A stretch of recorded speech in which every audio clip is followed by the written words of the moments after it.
Let it be a Nick and Jane, and let it be a Mr. Smith, a banker of Nick and Jane. They both keep their money in his bank.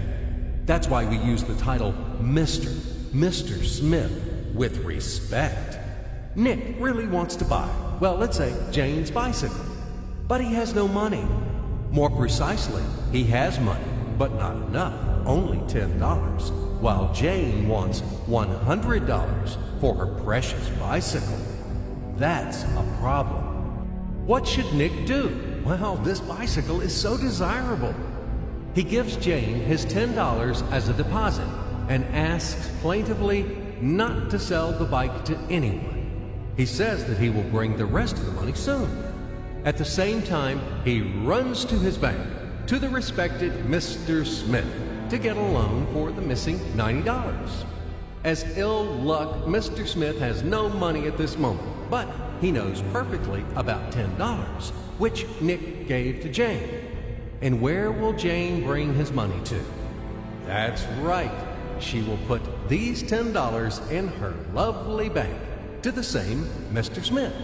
Therefore, Mr. Smith asks Nick to come back tomorrow in the hope that tomorrow he will get these $10. And everything happens this way. The next day, Jane brings $10 to the bank. The bank provides Nick these $10 on credit. Nick immediately gives them to Jane. She again puts them in a bank. The bank again provides Nick these $10 on credit, etc. As long as Nick the fool will gather enough money for the bicycle. Don't you get confused yet? Be patient, I told you. These demons have been trying to confuse you during 1,000 years. These damn economists and financiers. But anyway, we will figure everything out. So what do we have in the end? Nick finally got the bike from Jane. Wow! But at the same time, Nick owes $90 to the bank, Mr. Smith. And the bank, in its turn, owes $100 to Jane. In other words, those $10, which existed initially, have magically turned into $200, $190 of debts plus real $10.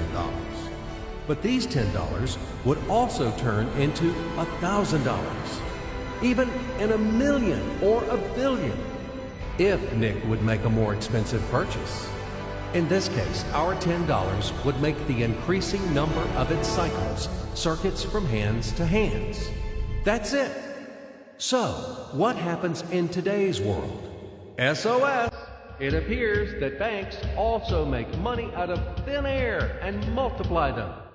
Not only Fed can produce money, but banks either.